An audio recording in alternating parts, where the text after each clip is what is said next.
Praise the Lord friends, आपका welcome करती हूँ मैं आज के सैबथ स्कूल में। और आज का सैबथ स्कूल बहुत अच्छा है। आई होप आपने पढ़ा होगा। और ये है 6 मार्च का, और इसमें जो इसका जो शीर्षक है वो है प्रभु की दाखलता के बारे में चित्र कहानी। तो इसे आज हम पढ़ते हैं, समझते हैं कि इस पाठ के द्वारा जो है परमेश्वर हमें क्या बताना चाह रहे हैं। और बहुत ही सुंदर जो है सैबथ स्कूल है, हमें इसे जानने की ज़रूरत है। इसको हम पढ़ें और हम जो है प्रभु के आशीषों को प्राप्त करें। और हम इस वीक जो पढ़ रहे हैं अतीत से सबक, तो ये जो है अध्याय ये पुराने नियम से लिया गया है। और पुराने नियम में जो इज़राइलियों ने गलती की, उन्हीं गलतियों के बारे में इन्हें यहाँ पे बताया गया है। परमेश्वर की वाचा को यहाँ पे बताया गया है, जिसके द्वारा उसकी करुणा और कृपा इज़राइलियों पे बनी रही।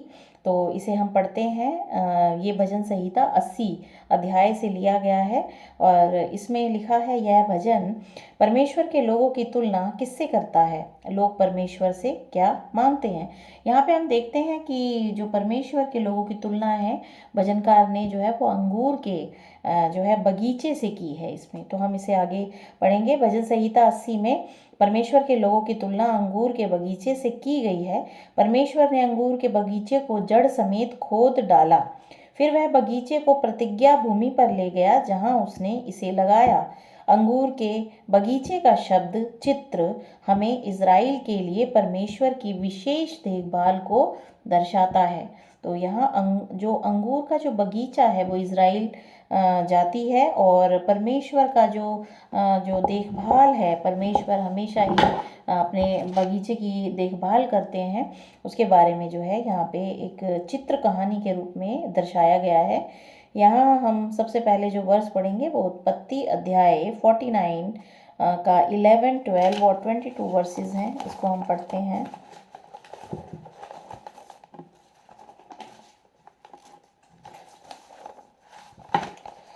उत्पत्ति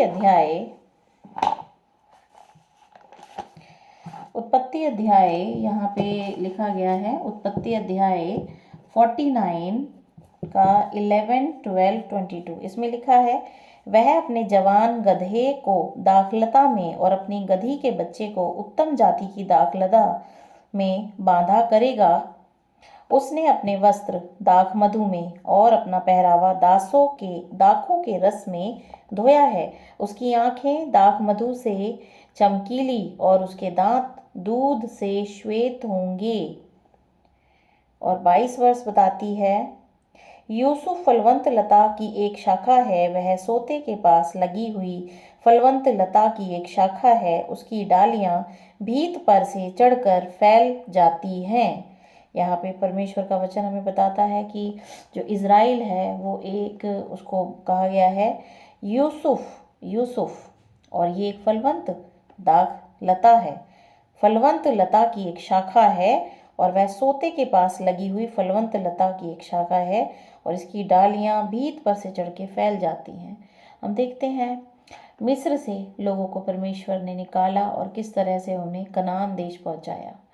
यहाँ पे हम देखते हैं हमेशा ही उसकी तरक्की परमेश्वर ने की, और उसी की बात यहाँ पे जो है हो रही है।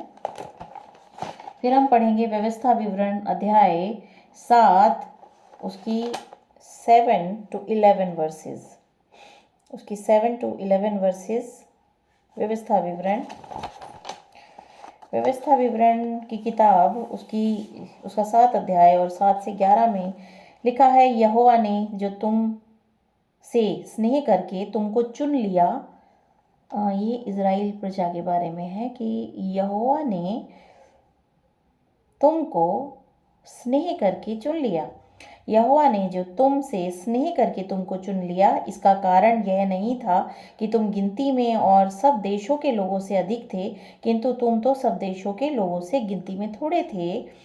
यहोवा ने जो तुमको बलवंत हाथ के द्वारा दासत्व के घर में से और मिस्र के राजा फिरौन के हाथ से छुड़ाकर निकाल लिया, इसका कारण यही है कि वह तुमसे प्रेम रखता है। आज हम देखते हैं परमेश्वर वर्तमान समय में भी समस्त संसार से जो है प्रभु यीशु मसीह के विश्वास के द्वारा जो है लोगों को चुन रहे हैं, और वो हमें निकाल रहे हैं इस मिस्र से, इस दुनियावी संसार से वो हमें निकाल के हमें जो है स्थिर करते हैं अपनी आराधना के लिए।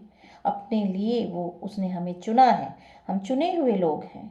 और इसको हम समझें कि क्यों चुना है, कि हम परमेश्वर के जो है संगति में हम बने रहें। यहोवा ने जो तुमको बलवंत हाथ के द्वारा दासत्व के घर में से और मिस्र के राजा फिरौन के हाथ से छुड़ाकर निकाल लिया, इसका यही कारण है कि वह तुमसे प्रेम रखता है और उस शपथ को भी पूरी करना चाहता है जो उसने तुम्हारे पूर्वजों से खाई थी। इसीलिए जान रख कि तेरा परमेश्वर यहोवा ही परमेश्वर है, वह विश्वास योग्य ईश्वर है। जो उससे प्रेम रखते और उसकी आज्ञाएं मानते हैं, उनके साथ वह 1000 पीढ़ी तक अपनी वाचा का पालन करता और उन पर करुणा करता रहता है। और जो उससे बैर रखते हैं, वह उनके देखते उनसे बदला लेकर नष्ट कर डालता है। अपने बैरी के विषय वह विलंब ना करेगा, उसके देखते ही उससे बदला लेगा। इसीलिए इन आज्ञाओं, विधियों और नियमों को जो मैं आज तुम्हें चिताता हूँ, मानने में चौकसी करना। तो हमें परमेश्वर की आज्ञाओं को मानने में चौकसी करना है, क्योंकि परमेश्वर ने हमें इसीलिए चुना कि हम उसकी प्रजा हैं और उसकी आज्ञाओं को मानें और उसके बन के रहें, ना कि हम पाप में डूब जाएं, क्योंकि पाप की सज़ा जो है मृत्यु है। परमेश्वर ने हमें चुना कि वो हमें जीवन दे, क्योंकि वो हमसे प्रेम करता है, वो हमसे स्नेह करता है। हम भी पाप के जीवन को जी रहे थे, लेकिन परमेश्वर ने हमें चुना कि हम जो है उसकी प्रजा बन सकें। और प्रभु यीशु मसीह का जब आना होगा तो हम उसके साथ जो है स्वर्ग जाएंगे, हम ये आशा करते हैं। और ये कनान देश एक उदाहरण दे के बताया है, जिस तरह से इजराइलियों को निकाल के कनान पहुंचाया, उसी तरह से वो हमें इस संसार से निकाल के वो स्वर्ग पहुंचाना चाहता है। तो हम उसके प्रेम के बदले हम उसे प्रेम दें और उसकी आज्ञाकारिता में हमें बढ़ना है। और यही जो है हम अपने अतीत से सबक ले सकते हैं। जिस तरह से इजराइलियों ने परमेश्वर के विरोध में काम किया, हम परमेश्वर के विरोध में काम ना करके बल्कि हम परमेश्वर की आज्ञाकारिता में हम बढ़ें, तो उसके आशीषों को हम प्राप्त कर सकते हैं। फिर हम जो है देखते हैं आगे वचन बताता है, भजन संहिता 80 में परमेश्वर अपने अंगूर के बगीचे से क्रोधित है। भजन 80 का 12 पद हम पढ़ेंगे। भजन 80 का 12 पद हमें बताता है, फिर तूने उसके बाड़ों को क्यों गिरा दिया कि सब बटोही उसके फलों को तोड़ते हैं। फिर हम देखते हैं कि किस तरह से इज़राइल जातियों को हमेशा ही ताड़ना मिली, क्योंकि जब भी वह परमेश्वर के विरोध में उसने विरोध में कार्य किए तो परमेश्वर ने उसको त्यागा। और वही जिक्र 12वीं वर्ष में हो रहा है, फिर तूने उसके बाड़ों को क्यों गिरा दिया कि सब बटोही उसके फलों को तोड़ते हैं। परमेश्वर के विषय दूतों ने घोषणा की कि परमेश्वर उसके अंगूर के बगीचे को नष्ट कर देगा, क्योंकि दाख बुरी हो गई है। क्योंकि हमेशा ही परमेश्वर के विरोध में उसने कार्य किया है उसकी प्रजा ने। यशाया अध्याय 5 की 1 से 7 हम पढ़ते हैं। यशाया 5 की 1 से 7 में लिखा है, दाग की बारी का गीत। अब मैं अपने प्रिय के लिए और उसकी दाग की बारी के विषय में गीत गाऊंगा। एक अति उपजाऊ टीले पर मैंने प्रिय की एक दाग की बारी थी। उसने उसकी मिट्टी खोदी और उसके पत्थर बीन कर उसमें उत्तम जाति की एक दाखलता लगाई। उसके बीच में उसने एक गुम्मट बनाया और दाखरस के लिए एक कुंड भी खोदा। तब उसने दाख की आशा की, परंतु उसमें निकम्मी दाखें ही लगी।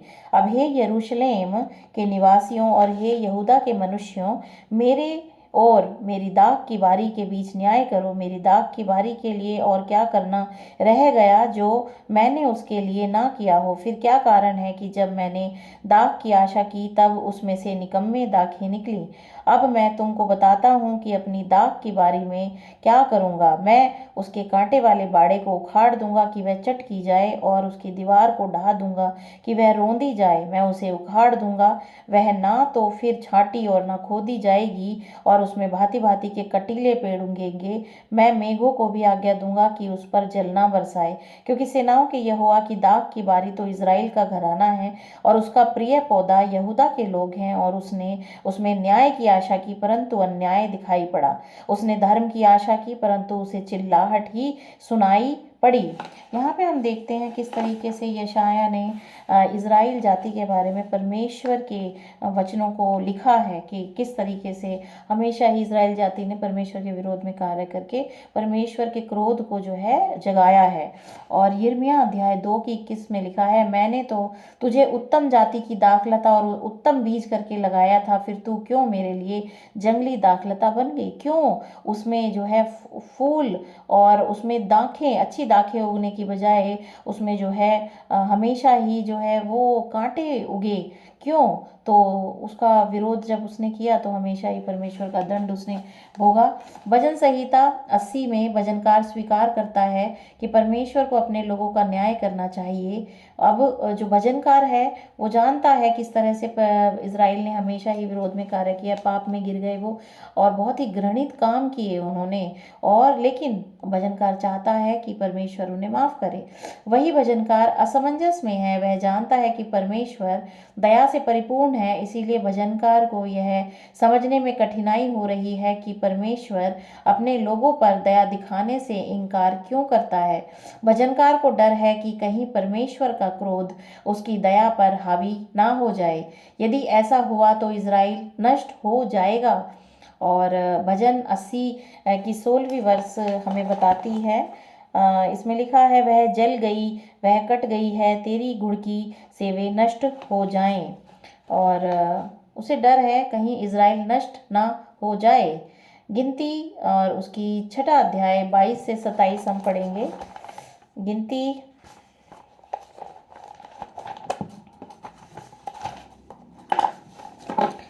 गिनती अध्याय 22, यहाँ पे हम देखते हैं गिनती अध्याय 22, गिनती अध्याय 6 की 22 से 27 में जो आशीर्वाद यहोवा ने दिया था उसके बारे में स्मरण दिलाया गया है। यहाँ लिखा है, याजकों के आशीर्वाद देने की विधि।